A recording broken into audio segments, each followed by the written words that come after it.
KL has to be the most underrated city in the world. I've been here now for almost 6 months, and I've got some fun facts for you to hear if you're planning a trip to Malaysia. And in fact, why not make it a destination? So there's 14 things that I've written down that I want to share with you so you don't miss them out when you come here. Now, of course, the first and at the top is the weather. The weather is beautiful all year round. You do have a few rainy seasons, but all you'll have is a complete chuck down of rain and then the sun comes out. So outdoor activities aren't a problem. Also, in every property, you've got air conditioning. In your car, there's air conditioning. So one thing I'll say, because people have always said that it's quite humid, depends on what year you come, not what year, sorry, the month that you come in, you might experience some humidity, but I don't think it's unbearable. I haven't found it unbearable, especially in between being able to go in and out of the air conditioning. My mum came in March when it was Ramadan and it was hot. I have to say, she did get the peak of it, but it didn't stop us from doing a few outdoor activities, shorter spells when that happens. So that's number one. The temperature is great all year round and it won't stop you from doing things and going out. The second one is when you're in the city, there's, I can't remember the name of it, but there's a monorail that goes over the top of you. It's amazing. I would say it's better than the London Underground because you literally go up a few flights of stairs and they have got lifts as well for wheelchair access, and you get onto the train and it's a fast kind of train that takes you all around the city and it's not expensive.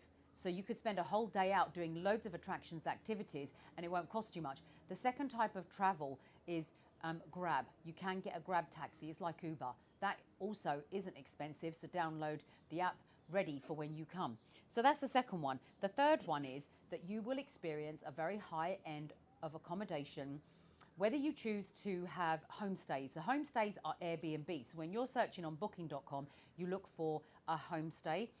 I've stayed in some really amazing homestays and no stone was left unturned when it comes to the bedding and the pillows and the toothbrushes and the shampoos and everything. It was as good as a hotel, but you had the convenience of it being like an apartment with bedrooms and a kitchen and a fridge and somewhere to cook and a kettle for the cuppa, right?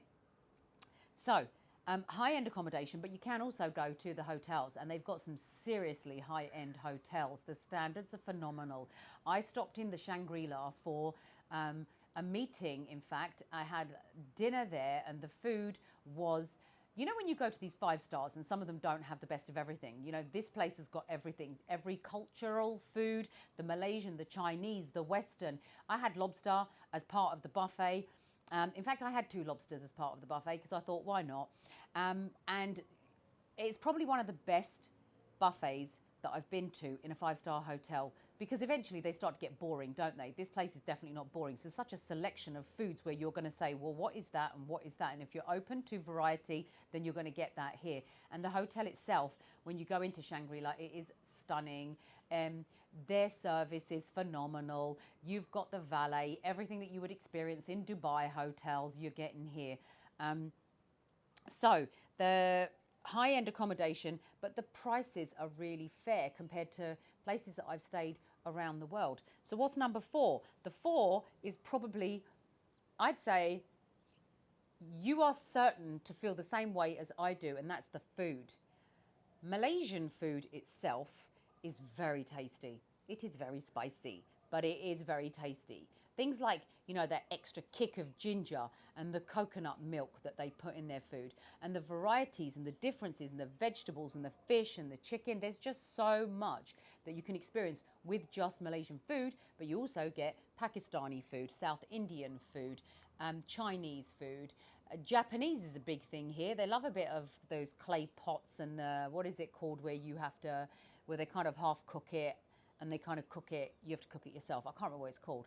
Anyway, the food you will note is going to be no issue. I know that when we went to places like Dubai and Turkey and even Egypt, you're quite restricted with the type of foods that were available. Here, you've got it all. And in KL, you will have everything. If you want Arab food, if you want Afghan food, I found Afghan food. We had garbali palau and chapli kebab. It's phenomenal. And the amount of delicacies and cuisines that you've got will blow your mind. Leading on to this then, number 5 is there's lots of culture. There's a huge diversity here in Malaysia that they share and they embrace. Things like Hinduism, Buddhism, Christianity, Islam, Sikhism, not just the religions, but the cultures that come with it, and the foods and the celebrations. There's always a celebration in Malaysia and there's always a holiday. That's one of the things that I've noticed coming here. So number 6 is the mosques, the temples, and the historic locations. I'm not going to list the mosques. You're going to Google it. You'll find so many mosques within vicinity. Temples, you'll be able to hear them and see them everywhere you go. And then historical locations. I will mention Batu Caves because that was a great experience. Don't forget to give that one a visit. There are so many things to do, and that leads me on to number 7. You have got phenomenal attractions in KL. I couldn't physically list them all here, but that's one of the things, and it's all close knit. Everything's close to each other, and you find big entertainment facilities, meaning that your holiday is going to be so jam-packed, and I'm pretty sure that you won't be able to fit them all in because we haven't done everything and we're kind of gradually pacing it. So number 7 was your activities and attractions that are close by. Number 8 is that you can get your hands on cheap taxis. So listen up, download an app called Grab, and that's it, the Grab app. Okay, once you've downloaded it, put your payment details in. That Grab app is going to do so much for you. Literally, it's the same as Uber. You order your taxi, it arrives, and it costs you next to nothing to get around the city. Number 9 is the fact that when you get here, you will experience an exceptionally modern infrastructure, unlike one that you have experienced before. I've travelled, I've been to cities, but the infrastructure and systems that are in place in KL, Kuala Lumpur, are phenomenal. Things like you're going to get yourself the Grab for the taxi, but download another app called Touch and Go. Touch and Go is what they use here that makes them cashless. They're not completely cashless, but just so you don't have to do your currency, you can do your transfer into your Touch and Go card. Manual card if you want it, but otherwise you use the app, and everything is a scan. Everything is a scan everywhere you go. So tech on that front, tech on speed of service, tech on what you will see and the advances in the buildings, the infrastructure all around you. It's phenomenal. You will be impressed. So next, you've got the fact that number 10, there is nature nearby. One of the things that I have noticed about KL is that they have not lost their touch with keeping the greenery and the nature within the city. Everywhere you go, there's chances that you will find beautiful gardens all embedded into the main city. So it's not only kind of concrete jungle, as some people will choose to say, it has also got a lot of greenery, and nature surrounds you at the same time.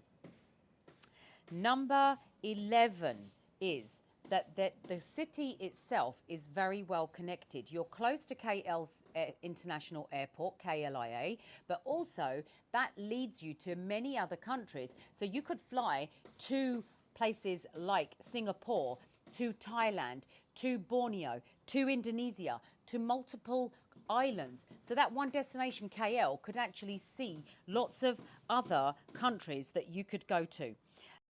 So number 12 is expat friendly. Malaysia has to be one of the friendliest countries. The people are humble, hospitable, and very helpful. The 3 H's, funnily enough. That leads me on to a number 15, and I hope I remember it. It's the 3 R's. When you're here, there's certain things that you do, and there's certain things that you don't do.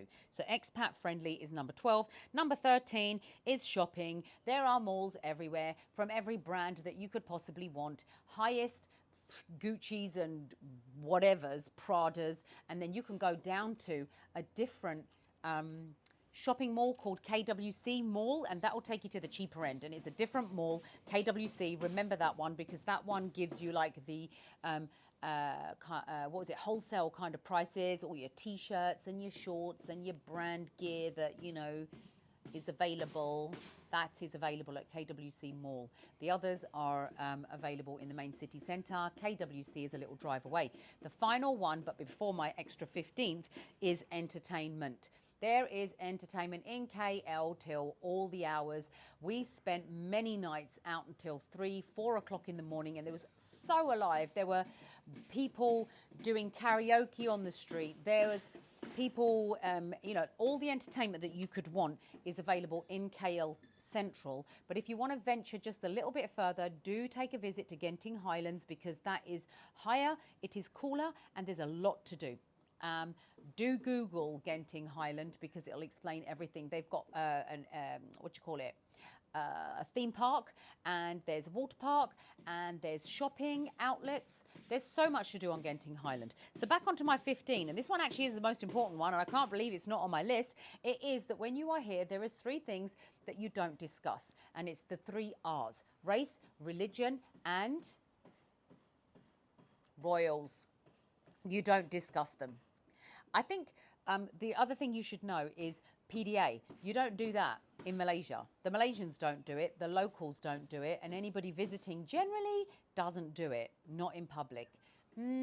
Apart from that, just being respectful to one another. That's it for KL, the most underrated city I can imagine, has just not been given the justification. That's why I'm here, and that's why I'm giving this to you. Guys, if you want to know more and not just to visit, I've been here for 6 months. I plan on living here for longer. Let's see how long destiny keeps me here. But when I do, I will feed back to you. And if you want to know more about how to, then you can go to my link tree, and I've put some links for all the professionals that helped me: lawyers, estate agents, visas, you know, everything, the information that you would want from a professional. If you're considering on moving abroad, then you can find that all in my link tree. Take care. I hope you've enjoyed this. And if you have, do me a favor, share it, will you? Stick a comment below on what your thoughts are on what I've shared, and if I've missed something, because it's possible I may have done. And that's for you locals and anybody abroad as well, if I've missed any information out. I will close on this. Flights. My flight, when I came to KL, I went via Saudi Arabia, and I stopped there for a week, and it brought the cost of that flight down. Also, when you are searching Skyscanners, do another thing: change the region of where you are, and I bet your bottom dollar the price of that flight is going to come down. Do a little test run, because it worked for me. That's why I'm sharing that with you as well. Finally, accommodation. You can book the night before. You can book on the day. But just go to booking.com. That's usually been the place that I've gone to find accommodation. I haven't quite got any recommendations in KL. Oh, I can tell you, Platinum 2. It was just out of the city. Not out, it's kind of, I'd say 10 minutes from the towers, but on a scooter. Download the Beam app. Put that as your 3rd app that you need. Beam is an app that allows you to pick up a scooter anywhere in the city and get around. So Platinum 2 was kind of very affordable, but 10 minutes Beam ride into town. And sometimes you could walk it back. In fact, I think I'd say about a 15, so let's say 20-minute walk back if you fancied a nice stroll. Anyhow, that's it. If you like this, give us a share, give us a follow, and do feel free to comment in the boxes below.